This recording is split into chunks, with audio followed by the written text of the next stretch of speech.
તો છેલ્લા વિષયમાં નિરોધ અને નિરોધનો કારણ તે જોયો છો. તો એમાં આપણે શોર્ટમાં આખો પુષ્ટિ જેટલું પુષ્ટિ ભક્તિ અધિકાર વિવેક કર્યું હતું તે આપણે સમજાવ્યું હતું. તો એટલે પુષ્ટિમાં ફળ વિવેક તેમાં ભગવાન ફળ છે સૌથી પહેલા એ સમજાવે છે. પછી સમજાવે છે કે ભગવાનની ફળરૂપતા આંતર અને બાહ્ય બંને રૂપથી છે. પછી સમજાવે છે કે સેવા ફળમાં કહેલા 3 ફળનો વિચાર જે કરવામાં આવ્યું છે. પછી ભૂતલ ઉપર અલૌકિક સામર્થ્ય અને દેહાવસાન પછી સાયુજ્ય અને સેવાપયોગી દેહની પ્રાપ્તિ થાય છે. આ 3 ફળમાં ઉત્તમ, મધ્યમ અને કનિષ્ઠ કેવી રીતે છે, શું છે અને એના અલગ અલગ પ્રકારો તે જોયા હતા. પછી કયો જીવન મુક્તિ ને કયા વિધેય મુક્તિ તરીકે લઈ શકાય તે જોયું હતું. પછી નિરોધ શું છે તે જોયું હતું. પછી ફળનો સ્વાદ ચાખવા લાયક આપણને બનાવનારી અવસ્થાને ફળનું સ્વાદ ચાખવા લાયક આપણને બનાવનારી અવસ્થાને નિરોધ કહેવામાં આવે છે. ભક્તનો ભગવાનમાં નિરોધ અને ભગવાનના ભક્તનો નિરોધ આવો પરસ્પર નિરોધ હોય જ છે. નિરોધ એટલે કે પ્રપંચ વિસ્મૃતિપૂર્વક ભગવદ આસક્તિનું કારણ શું તે જોયું. પછી નિરોધના 2 પ્રકાર જોયા. એક બે પ્રકારેથી નિરોધ થઈ શકે છે. એક સેવા એટલે ભગવાનના સ્વરૂપના કારણે ભક્તને ભગવાનમાં નિરોધ થાય છે. અને બીજું ગુણગાન એટલે ભગવાનના ગુણગાનના કારણે ભક્તને ભગવાનમાં નિરોધ થાય છે. આ બંને પ્રકારની આસક્તિ બંને અવતાર એટલે આ બંને પ્રકારની જે સેવા કે ગુણગાન બંને રીતે જે નિરોધ પ્રાપ્ત થાય છે તે આપણે અવતાર કાળમાં પણ સિદ્ધ થાય છે અને અવતાર કાળમાં બી સિદ્ધ થયો હતો ને અનવતાર કાળમાં પણ સિદ્ધ થાય છે. એટલે બંને અવસ્થામાં થઈ શકે છે. પછી એમાં નિરોધ એટલે એનામાં જોયું હતું કે જે અહીંયા નિરોધમાં ની એટલે કે જે વિશેષ રૂપથી કે સંપૂર્ણ રીતે અને રોધ એટલે કે રૂકાવટ. તો જે સંપૂર્ણ ગયા આપણે જે પ્રપંચ છે જે જળ જીવાત્મક જગતને પ્રપંચ કહેવામાં આવે છે તો એની વિસ્મૃતિ ભૂલાઈ જાય અને આપણું મન પ્રભુમાં અટકાઈ જાય તેને નિરોધ કહેવામાં આવ્યું છે. પછી યોગ માર્ગમાં પણ નિરોધ કીધું છે. યોગ માર્ગમાં નિરોધનો મતલબ કહેવામાં આવ્યો છે કે ચિત્તવૃત્તિનો નિરોધ. એટલે આપણી જે ઇન્દ્રિયો વગેરે પ્રભુમાં ઇન્દ્રિયો વગેરે આત્મામાં લગાડવી તેને નિરોધ યોગ શાસ્ત્રના પ્રમાણે તેને નિરોધ કહેવામાં આવ્યો છે. પણ પુષ્ટિ માર્ગમાં તો દેહ, ઇન્દ્રિય, પ્રાણ, મન, બુદ્ધિ, અહંકાર, ચિત્ત, આત્મા તથા આત્મીય અન્ય વસ્તુ અને સ્વજનો પણ પ્રભુની સેવા સ્મરણમાં જોડાઈ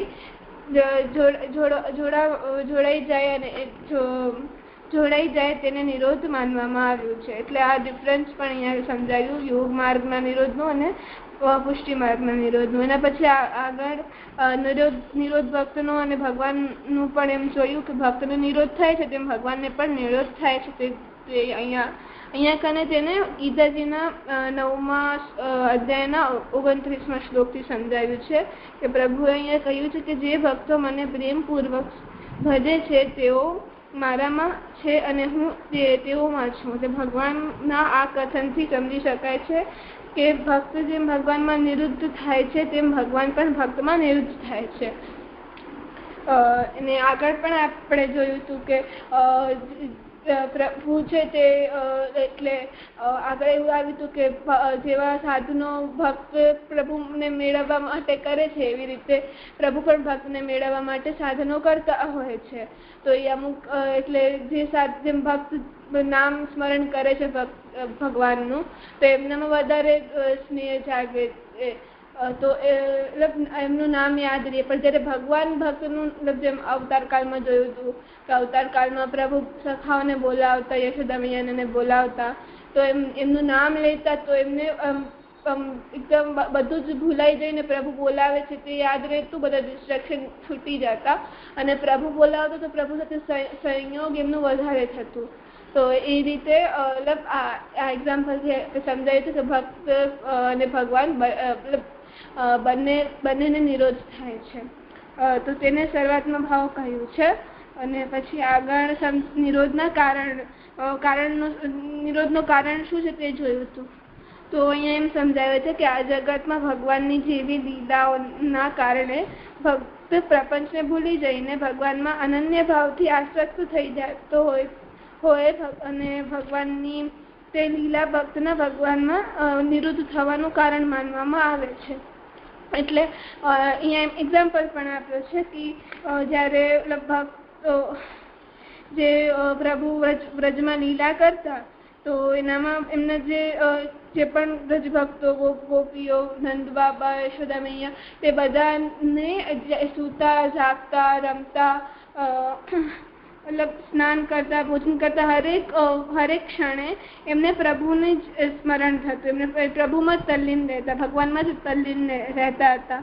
તો આનાથી એમ સમજી શકાય છે કે તેમનો જે પ્રપંચ તે ભૂલાઈ ગયું છે. ભગવાનની આવી લીલાના કારણે એમનું પ્રપંચ ભૂલાઈ ગયું છે અને એમને ખાલી પ્રભુ જ એમ યાદ રહે છે. એટલે એમનું મન પ્રભુમાં નિરુદ્ધ થઈ ગયું છે. અને બધાનો ભાવ અલગ અલગ હતો, તો અલગ અલગ ભાવથી બધાને અલગ અલગ પ્રકારનો નિરોધ થયું હતું. એટલે જેમ અહીંયા એક્ઝામ્પલ પણ આપ્યા છે કે નંદ બાબા, યશોદા મૈયાનું વાત્સલ્ય ભાવવાળું નિરોધ હતું, એટલે બાળકના રૂપે જોતા. ગોપ બાળકો સખ્ય ભાવના, મૈત્રી ભાવના રૂપમાં, પછી ગોપિકાઓ માધુર્ય ભાવવાળા હતા. એવી રીતે એમની ગતિ એવી રીતે થઈ હતી. અને પછી ભગવાનના વિયોગ સમયે તેઓનો શરીર અને જ્યારે ભગવાનનો એમને વિયોગ થતો તો ભગવાનનો જ્યારે એમને વિયોગ થતો ત્યારે એક મશીન હોય જે કામ કરવા પૂરતું કામ કરતો હોય, કોઈ આપણું ધ્યાન ન હોય, મતલબ ચેતના તો ન હોય કોઈ મશીનમાં, એનો કામ હોય તે પૂરો કરી નાખે, મશીન હોય એવી રીતે. તો એવી રીતે જે આ બધા ભક્તો યંત્રની જેમ, મશીનની જેમ કામ કરતા, કામ કરવું છે તે પૂરતું કામ કરતા, પણ એમનું મન તો પ્રભુમાં જ લાગેલું રહેતું. તો વિયોગ અવસ્થામાં પણ તો ખાલી વ્રજભક્તો, વ્રજના હરેક પશુ, પક્ષી, વૃક્ષ, પર્વત, એ બધાની પણ, નદી, બધાની પણ આવી જ સ્થિતિ હતી, આવી જ હાલત હતી. તો આ નિરોધનું કારણ આ રીતે જોયું હતું. અને આ નિરોધ છે તે અહીંયા જોયું કે અવતાર કાળમાં તો આવી રીતે થઈ શકે છે. તો હવે અનવતાર કાળમાં કેવી રીતે થશે? તો અનવતાર કાળમાં પણ પ્રભુ નિરોધ કરાવે છે. એ બે રીતે કરાવે છે. એક તો સેવા કરતા ને, એટલે જે ભક્તિવર્ધિનીમાં જે અજળ બીજ ભાવ વાળા ભક્ત હતા, જે સેવા કરતા હતા અને અવ્યાવૃત હતા, એમનું મન પ્રભુમાં લાગેલું હતું અને અનવસર સમયમાં પ્રભુના ગુણગાન કરતા. તો આવા ભક્તોને આપણે અહીંયા કહીએ ઈ સેવા કરતા થયા. તો એ સેવા કરતા ને પ્રભુમાં ને મન, આવા સેવા કરતા ને એમને પ્રભુમાં મન લાગી જતું હોય છે અને તેને નિરોધ થઈ જાય છે. તો આ રીતે એમને એક સેવા કરીને એમને નિરોધ થયું એક પ્રકારનો, ને બીજો ગુણગાનથી જ એમને નિરોધ થાય છે. એટલે બે પ્રકાર છે ને, કે એક આપણે અનવતાર કાળમાં બે રીતે જોયું. એક સંયોગ સેવાથી જેમને નિરોધ થયું ઈ, હવે બીજું કે જે સેવા નથી કરી શકતા, જે ગુણગાન કરે છે, એમને કેવી રીતે નિરોધ મળશે? તો જે ગુણગાન કરે છે એમને એ રીતે નિરોધ થાય છે કે સતત પ્રભુના ચિંતન કરે છે. તો આ એક પ્રભુના નામનો મહાત્મ્ય સમજાવ્યું છે કે પ્રભુના ગુણગાનના નામનો જેટલું મહાત્મ્ય છે કે ભક્તને ગુણગાન કીર્તનથી પ્રપંચ વિસ્મૃતિ થઈ જાય છે ને ભગવદ આસક્તિ થાય છે. તો તે આ રીતે તેમને નિરોધ થાય છે. તો જે આગળ આપણને જેટલા પણ 4 પ્રકારના સંયોગ વિયોગની અવસ્થા જોઈ હતી, તો એ 4 પ્રકારની સંયોગ વિયોગની અવસ્થા પણ હાલતી રહેવી જોઈએ, તે જરૂરી છે. અને તેનાથી જ આ નિરોધ પ્રાપ્ત થતું હોય છે. મને એમ સમજાયું. સરસ. સંયોગમાં જે છે એ સ્વરૂપકૃત નિરોધ, એટલે સ્વરૂપથી થતો નિરોધ, અને ગુણગાનથી થતો એટલે ગુણકૃત નિરોધ અથવા ગુણગાનથી થતો નિરોધ. એ બે શબ્દ છે એના. હવે અર્પણ સાનવીને કંઈ કહેવું છે? ના જણાવ્યું છે. સારું સારું, ચાલો કરો ભલે આગળ.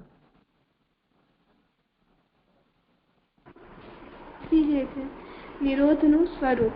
નિરોધના કારણને સમજી લીધા પછી નિરોધના સ્વરૂપની બાબતમાં વિશેષ કાંઈ કહેવાપણું રહેતું નથી. જગત પ્રપંચને પૂર્ણપણે ભૂલી જઈને ભગવાનમાં અનન્ય ભાવથી આસક્ત બની જવું તે જ નિરોધનું સ્વરૂપ એટલે કે ઓળખ છે. અહીંયા એમ સમજાયું કે જે નિરોધનું સ્વરૂપ એટલે શું? તો નિરોધનું સ્વરૂપ એટલે કે જે પ્રપંચ જગત જળ જીવ છે તે ભૂલી જઈને ભગવાનમાં અનન્ય મન રાખી, અનન્ય ભાવ રાખી એમનામાં આસક્ત આપણે કરી નાખીએ છીએ, તેને જ નિરોધનું સ્વરૂપ કહેવામાં આવ્યું છે. સ્વરૂપ એટલે ઓળખ એમ કહેવામાં આવ્યું છે. તો અહીંયા એટલે કે એમ થયું છે કે નિરોધના કારણને અગર સારી રીતે સમજી લીધું છે તો નિરોધના સ્વરૂપનો અર્થ પણ એવું જ થાય છે કે જગત પ્રપંચને ભૂલી જાય છે ને અનન્ય એક ભાવથી ખાલી પ્રભુમત મન આસક્ત રાખે છે, તો તેને જ નિરોધનું સ્વરૂપ કહેવામાં આવ્યું છે. એમ સમજાયું.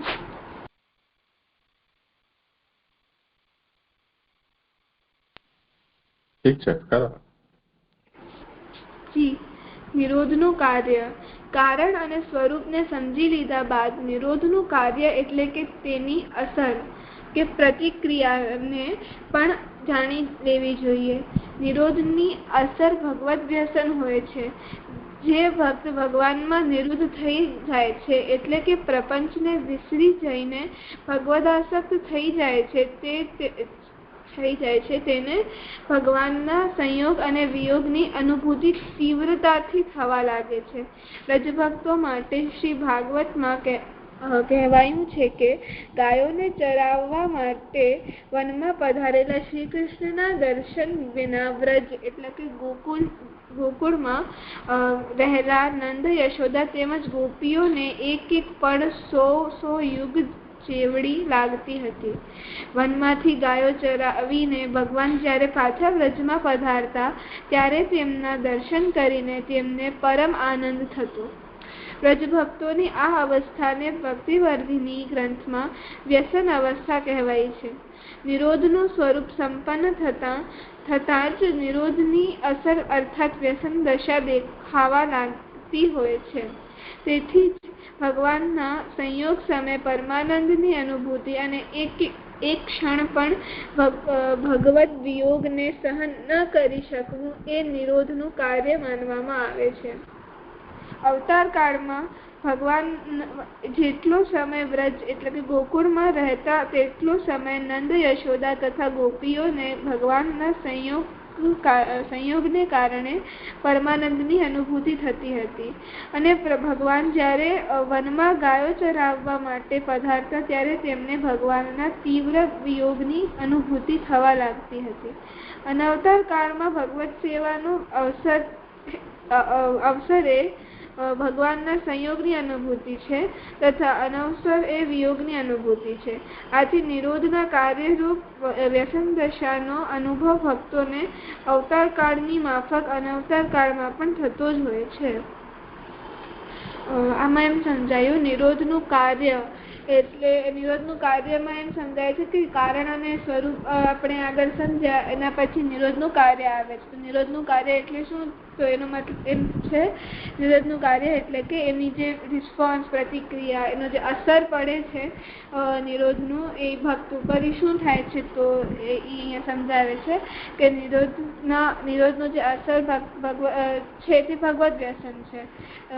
એટલે ભક્તને જ્યારે નિરોધ થઈ જાય છે તો તેને પ્રપંચ ભૂલાઈ જાય છે અને ભગવાનમાં જાય છે અને ભગવાનના સંયોગ વિયોગની અનુભૂતિ થાય છે, ભગવદ વ્યસન થાય છે.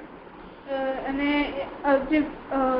એટલે એમ પણ આગળ એક્ઝામ્પલથી પણ સમજાવે છે કે અવતાર કાળમાં જ્યારે વ્રજનો એક્ઝામ્પલ આપ્યું છે કે વ્રજ ભક્તો મતલબ નંદ બાબા યશોદા મૈયા ગોપીઓ જ્યારે ઠાકુરજી એમ ગાયો ચરાવવા જતા તો આ લોકો નંદ બાબા યશોદા મૈયા અને ગોપીઓને એમ એક એક ક્ષણ જ્યાં સુધી ઠાકુરજી સાંજે પધારે ત્યાં સુધી એક એક ક્ષણ એમને 100 વર્ષો જેવા યુગો જેવા લાગતા, કે આટલા બધા યુગ વીતી ગયા હોય એમને એવું લાગતું. એટલે એમને એક એક ક્ષણ એમ બહુ આમ એમનાથી છેટા રહેવાનો વિયોગ મતલબ બિછડવાનો બહુ જ વિયોગનો મતલબ દુઃખ થતો. પણ જ્યારે પ્રભુ પધારતો ત્યારે એમને સંયોગનો સુખ પણ થતો. તો અહીંયા એમ સમજાવ્યું છે કે અવતાર કાળમાં વ્રજ ભક્તોનું જોયું કે એમને જ્યારે પ્રભુ સંયોગ સાથે રહેતો તો પરમાનંદ સ્વરૂપની અનુભૂતિ થતી અને વિયોગમાં તેમને એક પણ ક્ષણ પ્રભુથી વિયોગની અનુભૂતિ તેઓ સહન નતા કરી શકતા. અને અવતાર કાળમાં પણ ભક્તને એવું મળે છે કે ભગવત સેવાના અવસરે તેઓ ત્યારે તેઓને ભગવાનનો સંયોગ થાય છે, સંયોગની અનુભૂતિ થાય છે. અને જ્યારે અનવસર આવે છે ત્યારે ભક્તને એટલે પ્રભુના દર્શન કરવાનો સમય નથી હોતો ત્યારે પ્રભુથી અને વિયોગની અનુભૂતિ થતી હોય છે. તો આવી રીતે નિરોધનું કાર્ય વ્યસન દર્શાનો અનુભવ કરાવે છે. જે આમાં એમ તો મતલબ એવું તો આ સમજાણું, પણ એમાં એવું એમ નથી સમજાતું કે આમ આગળ એમ સમજાવ્યું હતું ને કે વ્યસન અવસ્થા પછી શરૂઆતનો ભાવ એટલે કે નિરોધ થાય છે. તો આમાં તો એમ કહે છે કે નિરોધ થઈ ગયું એટલે પછી વ્યસન થાય છે. એટલે યાદ એમ કે નિરોધનું કાર્ય વ્યસન છે, ભગવત વ્યસન હોય છે. એટલે એમ બરાબર એટલે સમજાતું નથી આ વાત. આપણે પૂછીએ સાનવી અર્પણ, તમને કંઈ કેવું છે? મને પણ એ જ પ્રશ્ન હતો, પણ મને લાગે છે આમાં જેવી રીતે પહેલા સમજ્યા હતા કે સેવાનું વ્યસન અને સેવ્યનું વ્યસન હોય છે, તો મને લાગે છે કે જે સેવાનું વ્યસન છે તો આપણે પોતાના તરફથી આપણે કરીશું, આપણી સાધન કરીશું તો પછી આપણે જ્યારે હેબિટ પડી જશે સાધનની તો આપણે સેવાનું વ્યસન તો થશે કે ગુણગાનનું વ્યસન થશે. પછી અહીંયા પછી જ્યારે નિરોધ થાય છે તો ત્યારે નિરોધનો મતલબ કે સેવાનું વ્યસન પણ એની સાથે સાથે જે સેવ્યનું વ્યસન પણ હોવું જરૂરી છે. એટલે ભગવાનમાં એવી આસક્તિઓ હોવી જોઈએ છે, ખાલી સેવામાં જ નહીં પણ જેનું સેવન કરી રહ્યા છે એમના પણ એમની ભગવાનની અંદર પણ એવી આસક્તિ બની હોવી જોઈએ. તો એને ત્યારે ભગવત વ્યસન તરીકે આપણે કહી શકાય. તો એ જ્યારે એ થશે તો પછી ફલ નિરોધની પ્રાપ્તિ થાય છે. તો એવી રીતે સમજવું જોઈએ.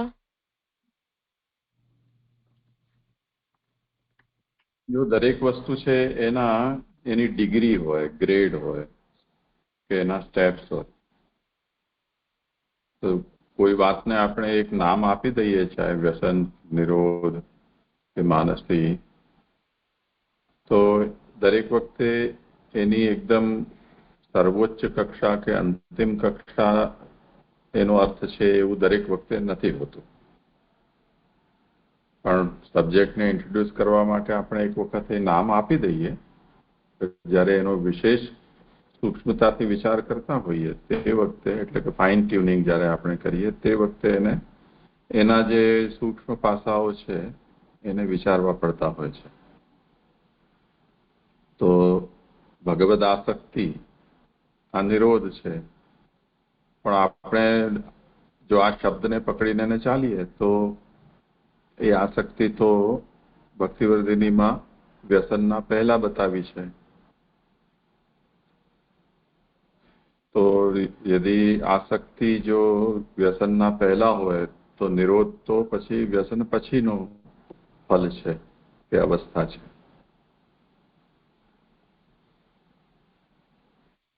તો આને કેમ સમજવું?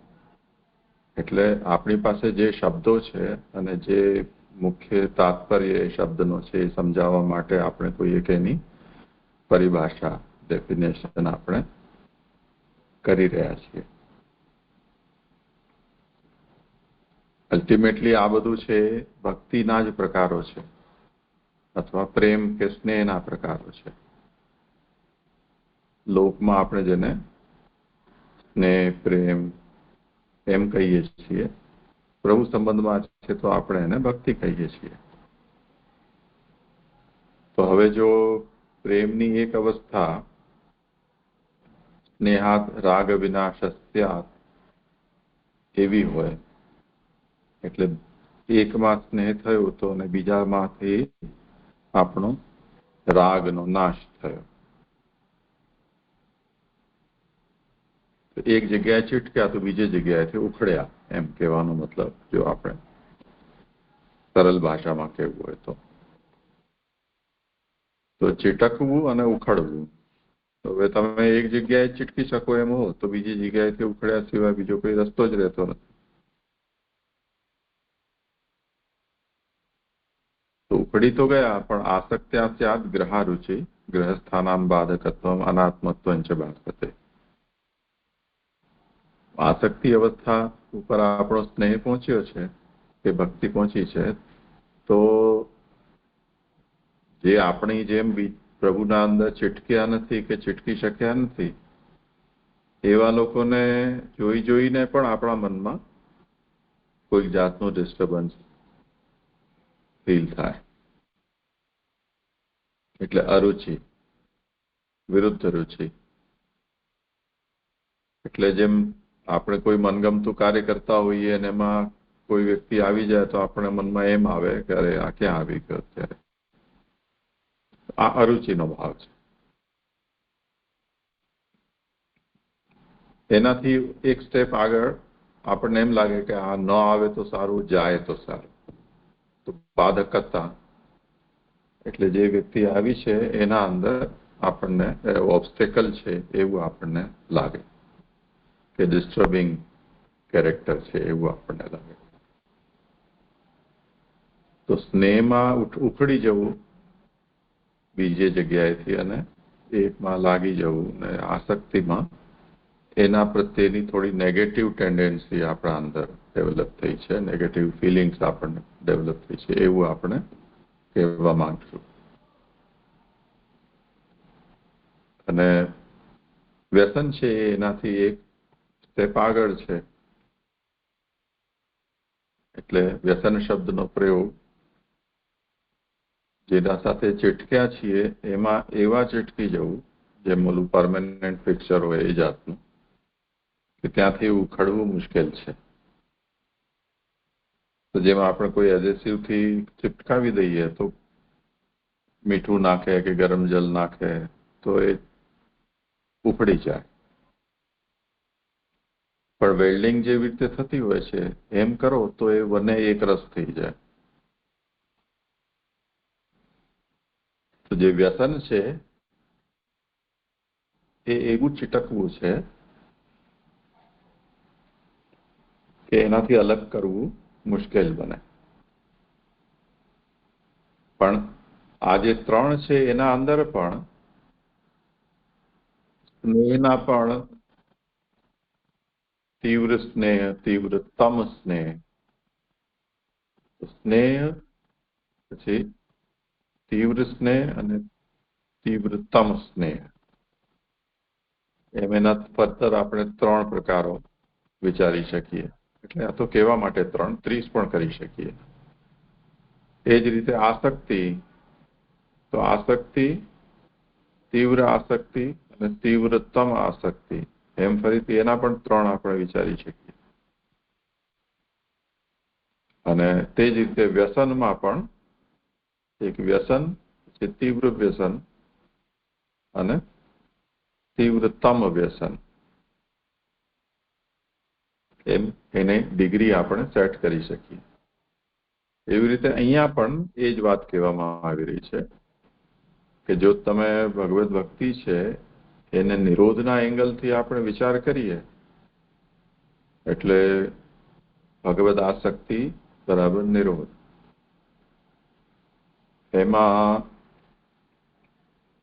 ભક્તિવર્ધિનીમાં જે પ્રેમ, આસક્તિ અને વ્યસન એના લક્ષણો બતાવ્યા છે કે રાગ વિનાશ, અરુચિ, બાધકતાની સ્ફૂર્તિ. તો આ 3 લક્ષણો આના અંદર જોડો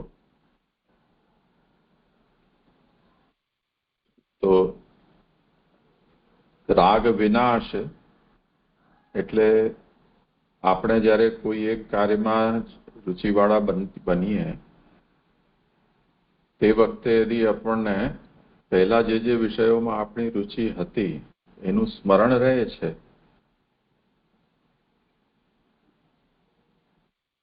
તો એ જે આપણી રુચિ છે એ પ્રાથમિક કક્ષાની રુચિ છે. પછી જેમાં આપણે રુચિવાન હતા એમાંથી આપણી રુચિ નષ્ટ થઈ પણ સ્મરણ જે છે એ આપણને બાધક બને છે કે સ્મરણ એનું અરુચિકર લાગે છે તો આપણો જે સ્નેહ છે એ તીવ્ર થયો એટલે આસક્તિરૂપ બને. પણ સ્મરણ તો છે જ ને, ભલે ને અરુચિકર છે એ રીતે સ્મરણ હોય કે બાધક સ્વરૂપ છે એ રીતે આપણનું હોય પણ સ્મરણ તો એનું છે ને. અને એનાથી આગળ જો એટલો સ્નેહ થઈ જાય વ્યસન અને એનાથી આગળનું અત્યારે આપણે જે નિરોધને કહી રહ્યા છીએ તે રૂપમાં કે એનું સ્મરણ થતું પણ બંધ થઈ જાય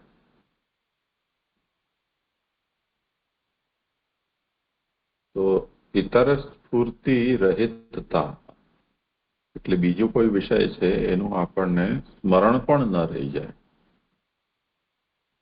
એમાં અરુચિની વાત કે બાધકતાની સ્ફૂર્તિ કે આ બધો કોઈ ઇસ્યુ જ નથી, એનું સ્મરણ જ ન રહી જાય. જેમ આપણે ભાસ્કર રાજાનું ઉદાહરણ આપવામાં આવે છે કે ઠાકોરજીના શૃંગાર કરી રહ્યા હતા તે વખતે ચોર એમને તીર માર્યું અને તીર પીઠથી આરપાર થઈ ગયું પણ એનું એમને અનુસંધાન પણ રહ્યું નહીં.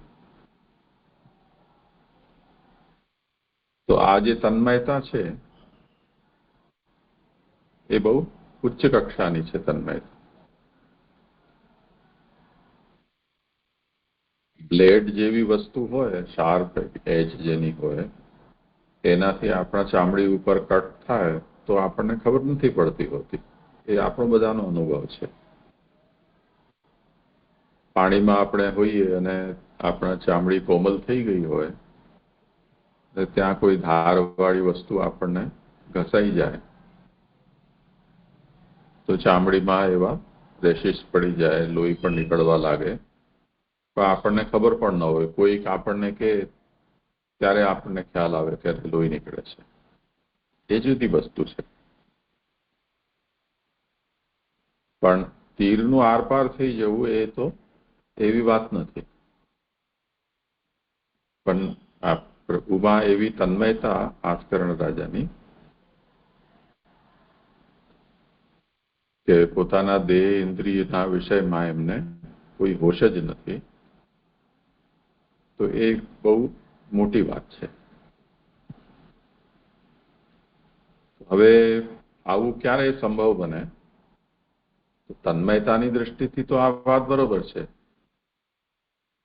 પણ જે વ્યસન કહેવામાં આવે છે તો એ વ્યસનમાં આ તો ક્રમિક રીતે આ વાત બની હોય ને. એક ઉદાહરણ આપું છું. હમણાં એવા છાપામાં ને સમાચાર આવતા જ રહેતા હોય છે કે દંપતી છે એમાંથી એક પતિ કે પત્ની કોઈનું મૃત્યુ થયું અને એના સમાચાર મળતાની સાથે એમના પત્ની છે એમણે પણ દેહ છોડી દીધી. તો એવા તો અનેક પ્રસંગો આપણને જોવા મળે છે. એવું ભાઈઓમાં જોવા મળે છે. હમણાં એક પ્રસંગ આવ્યો હતો, એનો વિડીયો જ આવ્યો હતો કે પોતે એની દાદીનો અંતિમ સંસ્કાર કરવા માટે લેવા ગયા અને ઇલેક્ટ્રિક જે સ્મશાન છે એમાં એમની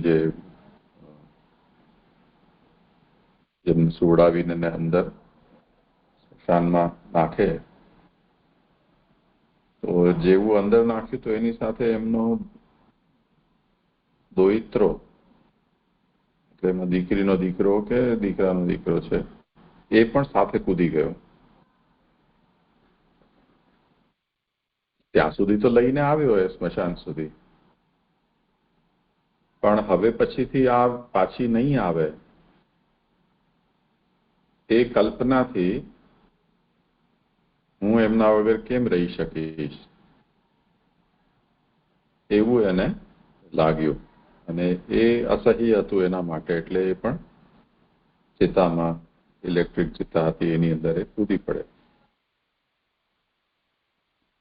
તો આ તો એક ક્ષણમાં તો ન થાય ને આવું. ધીરે ધીરે ધીરે ધીરે આ જાતની અવસ્થા છે એને પ્રાપ્ત થઈ હોય સ્નેહની, કે જેના વિના રહેવું સંભવ જ નથી. તો અહીંયા એ વાત કહી રહ્યા છે કે તમે વ્યસનને નિરોધની દૃષ્ટિથી વિચારો અથવા નિરોધને તમે વ્યસનની દૃષ્ટિથી વિચારો. તો નિરોધની પણ પૂર્વ અવસ્થા છે વ્યસન જેવી હોઈ શકે છે, અને વ્યસનની પણ તીવ્ર અવસ્થા નિરોધ જેવી પણ હોઈ શકે. બંને રીતે તમે એની વ્યાખ્યા કરી શકો છો. તો અહીંયા હવે કેમ કે આનું ચેપ્ટર નિરોધ છે, એટલે નિરોધના પ્રભાવને આપણે કેવી રીતે સમજવું, તો આપણે એમ કહી રહ્યા છીએ કે ભગવાનમાં વ્યસન જે છે એ નિરોધનો પ્રભાવ છે, એટલે એનું કાર્ય છે, એની ઇફેક્ટ છે. રસશાસ્ત્રની પરિભાષામાં કહીએ તો આને અનુભાવ કહેવાય, પ્રતિક્રિયા.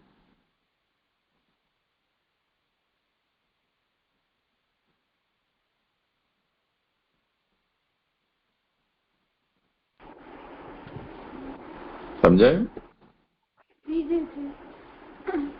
એવું સમજાયું કે અહીંયા આ જે વ્યસન, સ્નેહ, આસક્તિ, વ્યસન, નિરોધ, આ બધા સ્નેહની અથવા ભક્તિની એક પછી એક આવતી અવસ્થા છે. તો એનામાં બી આમ ઉત્તમ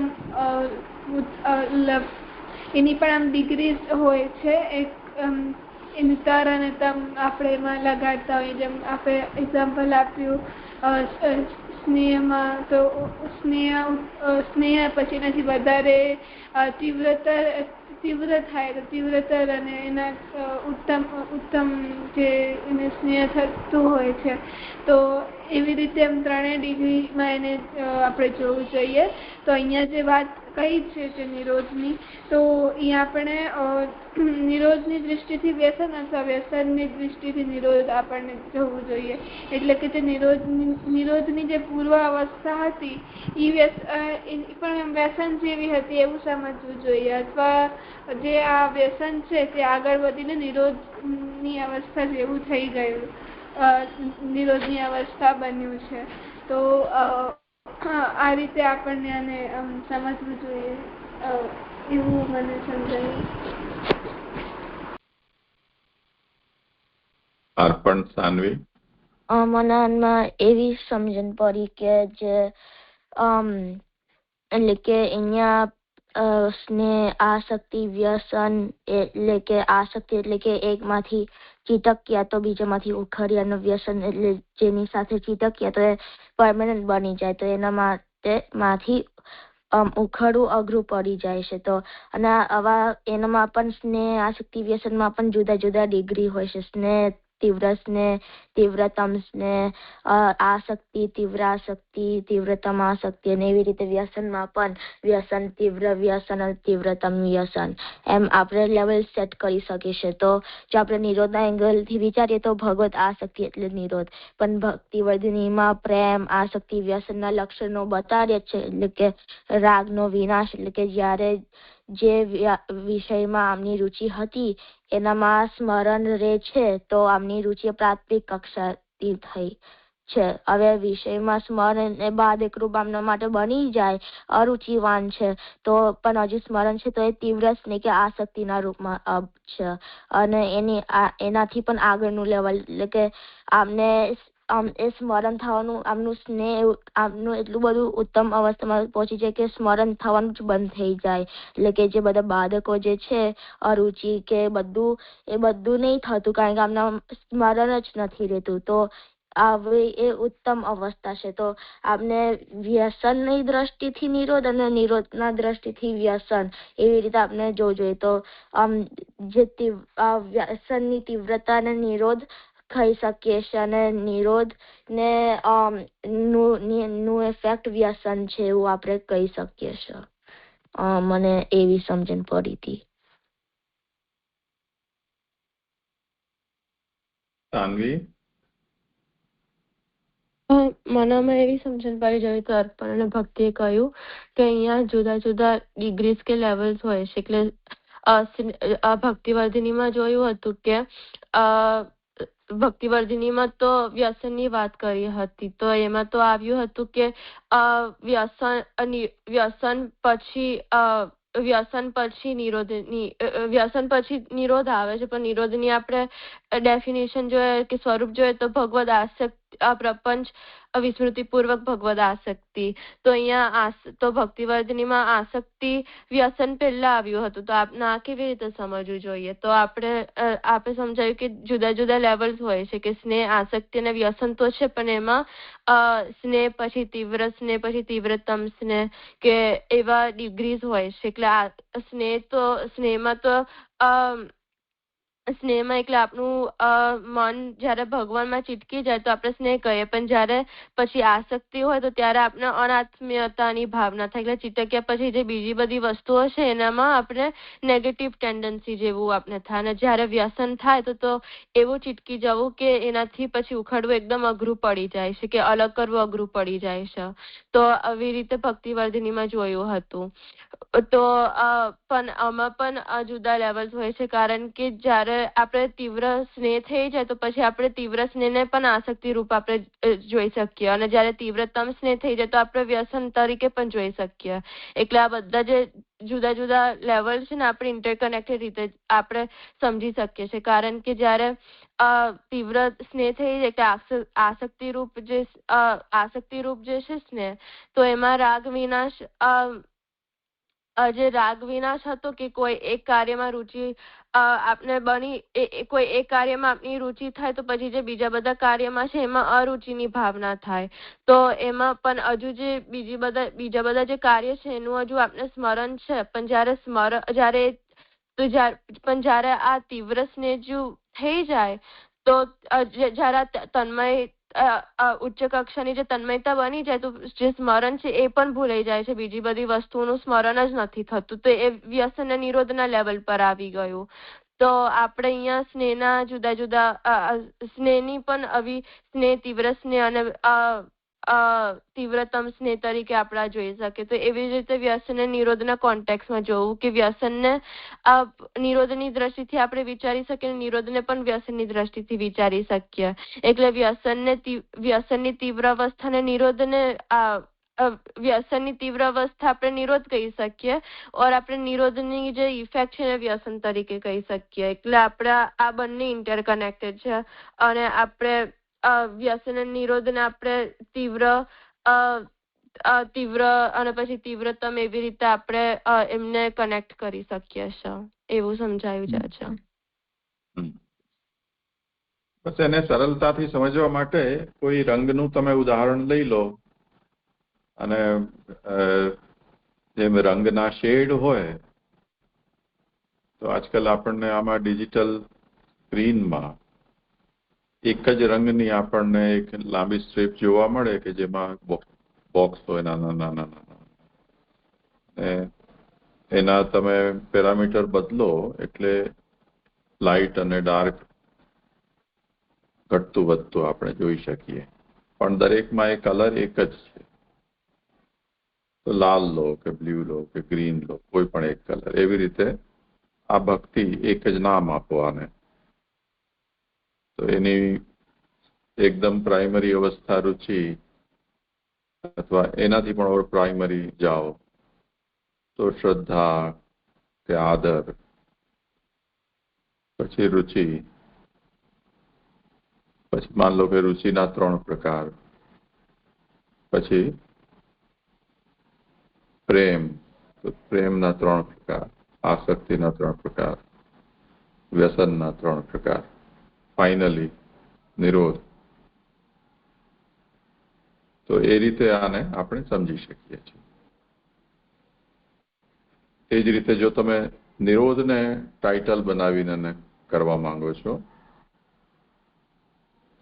તો અહીંયા એ જ ટેડ કાર્ડ છે એના અંદર તમે નિરોધ ટાઇટલ આપો અને એના અંતર્ગત તમે આ બધાને સેટ કરો, તો તેવી રીતે પણ કરી શકાય.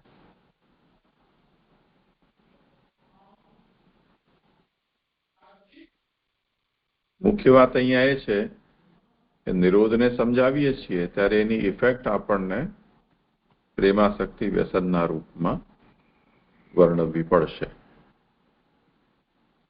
કેમ કે નિરોધનો મતલબ ભગવદાસક્તિ. આટલું થઈ ગયું. હવે ભગવદાસક્તિને સમજવું કેવી રીતે? તો આસક્તિને આપણે ભક્તિવર્ધિનીમાં એના 2 લક્ષણો છે કે આસક્તિ થઈ ક્યારે જાણવી, કે જ્યારે બીજા વિષયમાં અરુચિ થઈ, બીજા વિષયોના અંદર બાધકતાની પૂર્તિ થઈ તો આસક્તિ થઈ એવું ખબર પડે છે. એ આસક્તિ ઓર વધારે ઉપર જાય તો એ વ્યસન બને છે. તો એ નિરોધ રૂપ જ્યારે બને તો એની પ્રતિક્રિયા આપણે વ્યસનના રૂપમાં જોઈ શકીએ છીએ. એને જ્ઞાપક લક્ષણ છે, એટલે જાણવા માટેનું એક ઇન્ડિકેશન. ઠીક છે?